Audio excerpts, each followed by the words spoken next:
আমি আজ এমন একটি মেয়ের গল্প বলবো যাকে তার বাবা মা টাকা দিয়ে অন্য লোকের হাতে দিয়ে এসেছিল সমাজের ভয়, আর তার স্বামী অন্ধকারে অচেনা রাস্তায় বের করে দিয়েছিল। আশা করি গল্পটা তোমাদের ভালো লাগবে বন্ধুরা, কারণ অসহায় মেয়েরাও যে একদিন মাথা উঁচু করে সমাজে দাঁড়াতে পারে সেটা এই গল্পে দেখানো হয়েছে। তাহলে চলুন শোনা যাক সেই মেয়েটির গল্প। রাধা জন্ম থেকেই বোবা ছিল। কথা বলতে পারত না, কিন্তু তার দুটি চোখ গভীর ভাষায় কথা বলত। তার হাসির মধ্যে এক অনির্বচনীয় সৌন্দর্য লুকিয়ে ছিল, যা কথার চেয়েও বেশি মধুর। সে ছিল এক মধ্যবিত্ত বাবা মায়ের সন্তান, অর্থাৎ মোটামুটি সচ্ছল পরিবার। কলকাতার কাছেই এক ছোট গ্রামে তাদের বাড়ি, যেখানে প্রকৃতির নিবিড় স্পর্শ আছে।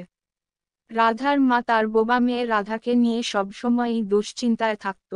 সব সময় ভাবত, কে বিয়ে করবে একে, আমরা মরে গেলেই বা এর কি হবে। কিন্তু রাধা এসব নিয়ে ভাবত না। সে মাকে ভালোবাসত, বাবাকে ভালোবাসত, আর ভালোবাসত তার দুটি গাভীকে। তারাও যেন রাধার ভাষা বুঝত। রাধা ওদের ঘাস দিত, খড় দিত, গায়ে পিঠে মাথায় হাত বুলিয়ে দিত। এদিকে রাজেশ ছিল এক ব্রাহ্মণ ঘরের সন্তান। সে ছিল অন্য আর পাঁচটা ছেলের বিপরীত। লেখাপড়া শেখার পর অন্য ছেলেরা যখন চাকরির চেষ্টায় ব্যস্ত থাকত তখন রাজেশ নদীতে ছিপ দিয়ে মাছ ধরত। আর রাধা তার কাছে এসে তার মাছ ধরা দেখত। দুজনেরই দুজনকে ভালো লাগত, কিন্তু রাধা মুখে কিছুই বলতে পারত না। কিন্তু তাদের মধ্যে এক অদৃশ্য বন্ধন গড়ে উঠেছিল। কিন্তু অন্যের পরামর্শে রাধার বাবা রাধার জন্য অন্য এক ব্যবস্থা ঠিক নিলেন। বরের ঘরের কাউকে না জানিয়ে জমি জায়গা বিক্রি করে মোটা টাকা পণ দিয়ে মেয়েকে বিয়ে দিলেন। ছেলের নাম ভক্তিপদ। সে একটা ভালো কোম্পানিতে চাকরি করে। বিয়েটা গ্রামে দিলেন না, কারণ গ্রামের লোকে যদি বলে দেয় তবে একটা কেলেঙ্কারি কাণ্ড হবে। শহরেই বিয়ে হয়ে গেল রাধার সঙ্গে ভক্তিপদর। কিন্তু যখন রাধাকে বিয়ে দেওয়ার জন্য বলা ভালো, আপদ বিদায় করার জন্য ভক্তিপদ সঙ্গে তার বিয়ে ঠিক করলেন। রাধার কোনো মতামত নেওয়া হলো না, কারণ সে যে বোবা। রাজেশ তাকে বলেছিল, আমাকে ছেড়ে তাহলে চলে যাচ্ছিস রাধা? ও নিজের ভাষায় জিজ্ঞেস করেছিল, কোথায় যাব আমি? জানিস না কিছু? না তো। শহরে এক বড়লোকের ছেলের সঙ্গে অনেক টাকা দিয়ে তোর বিয়ে ঠিক করেছে তোর বাবা। রাধা কেঁদে উঠল, সে চিৎকার করে উঠল, না। দৌড়ে এলো রাধা, মায়ের কাছে কাঁদল, বাবার কাছে গিয়ে কাঁদল, কিন্তু কেউ তার কাঁদার কারণ বুঝল না। সে তার গাভীদের কাছে গেল, তারাও চোখের জল ফেলছিল। রাজেশও মনে মনে কাঁদল, কিন্তু গ্রামের সকলেই বলল, যাক মেয়েটার একটা হিল্লে হলো। কিন্তু সবাই ভাবলেও হিল্লে হলো না। দিন সাতেক পর স্বামী ও শ্বশুর বাড়ির লোকেরা যখন বুঝতে পারল যে তাদের বউ কথা বলতে পারে না, তখন এক রাতের বেলা তাকে মারধর করে বাড়ি থেকে বের করে দিল। অচেনা জায়গা, অচেনা শহর, গাড়ি ঘোড়া বিস্তর, পথ ঘাট মানুষজন কিছুই সে চেনে না। সে হাঁটতে লাগলো, তারপর একসময় এক গাড়ির সঙ্গে ধাক্কা লেগে সে পড়ে গেল রাজপথের উপর। গাড়িওয়ালা মানুষটা খুব সজ্জন ব্যক্তি ছিল। সে পথের মাঝে ফেলে না রেখে তাকে তুলে নিয়ে গিয়ে হসপিটালে চিকিৎসা করালো। তারপর সুস্থ হলে যখন বুঝতে পারল যে সে একজন বোবা মেয়ে তখন খুব ফাফড়ে পড়ে গেল। কিভাবে জানবে তার পরিচয়?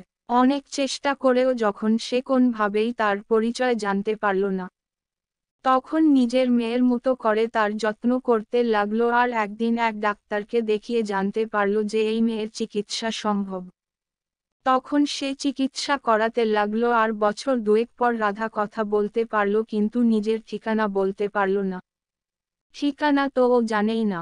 এখন ওর পালিত বাবা রমেন বাবু তাকে লেখাপড়া শেখাতে লাগলেন। রমেন বাবুর স্ত্রী সন্তান অ্যাক্সিডেন্টে মারা যাওয়ার ফলে তিনিও একাই ছিলেন। এখন তার একটি মেয়ে হলো। তিনি সেই মেয়েকে সমাজের চোখে মাথা উঁচু করে বাঁচতে শেখাবার চেষ্টা করতে লাগলেন। একদিন তিনি নিজের ব্যবসার দেখাশোনার কাজেও রাধাকে নিয়োগ করলেন। পিতা পুত্রী মিলে ব্যবসাটাকে আরও বাড়াতে লাগল। একসময় তাদের পরিশ্রমের ফলে কিছুদিনের মধ্যেই তাদের কোম্পানি শহরের প্রথম 3-এর মধ্যে স্থান করে নিল। আর এই কোম্পানিগুলোর একটাতে তার স্বামী ভক্তিপদ চাকরি করত। একদিন ওর অফিসে ম্যাডাম বলে ঢুকতে গিয়েই থমকে দাঁড়ালো। মনে করল, এ আবার কে? ওর স্ত্রী। কিন্তু সে তো বোবা। রাধাও তাকে চিনেছিল, কিন্তু প্রকাশ করল না।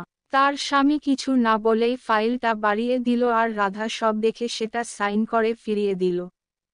ভক্তিপদ মনে মনে সন্দেহটা দানা বাঁধতে বাঁধতে এমন এক পর্যায়ে পৌঁছালো যে দিনে রাতে সে রাধাকে দেখতে লাগলো। একদিন সে তার শ্বশুর বাড়ি অর্থাৎ রাধার পিতার কাছে গিয়ে জানতে চাইল যে রাধার কোন যমজ বোন আছে কিনা। উত্তর না হওয়ায় সে তার শ্বশুরকে সঙ্গে নিয়ে সে রাধার অফিসে গেল। আর রাধা বাবাকে দেখেই জড়িয়ে ধরে অনেক কাঁদল। তাকে তাদের পিতার বাড়ির গাভীগুলির খোঁজ খবর নিল।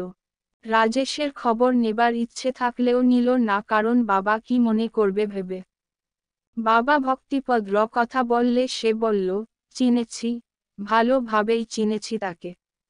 যে লোক তার অসহায় স্ত্রীকে রাতের অন্ধকারে অচেনা শহরের বুকে অসংখ্য বিপদের মাঝে ফেলে দিতে পারে, তবে সে রকম লোককে কি করে না চিনে থাকা যায়। আর আজ তাকে আমার কোম্পানির চাকরি থেকে বহিষ্কার করলাম। সে কাদা কাটা করতে লাগলো। রাধা বলল, যার নিজের স্ত্রীর প্রতি দায়িত্ববোধ নেই তার কোম্পানির উপর কিভাবে দায়িত্ববোধ থাকবে? মানলাম দোষ আমার বাবা মা করেছে, কিন্তু আমি তো করিনি। আমাকে বাবা মার কাছে পৌঁছে দিয়ে আসা কি যেত না? ওর সঙ্গে আমার আর কোনো সম্পর্ক নেই।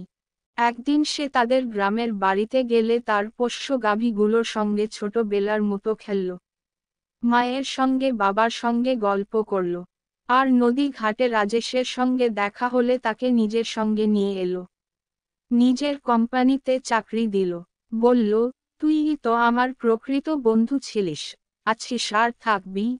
বলে তাকে নিজে হাতে পান বানিয়ে খাওয়ালো, ঠিক যেমন আগে পুকুর পাড়ে রাজেশ যখন মাছ ধরত আর রাধা সেখানে বসে থেকে পান বানিয়ে খাওয়াতো, ঠিক সেই রকম।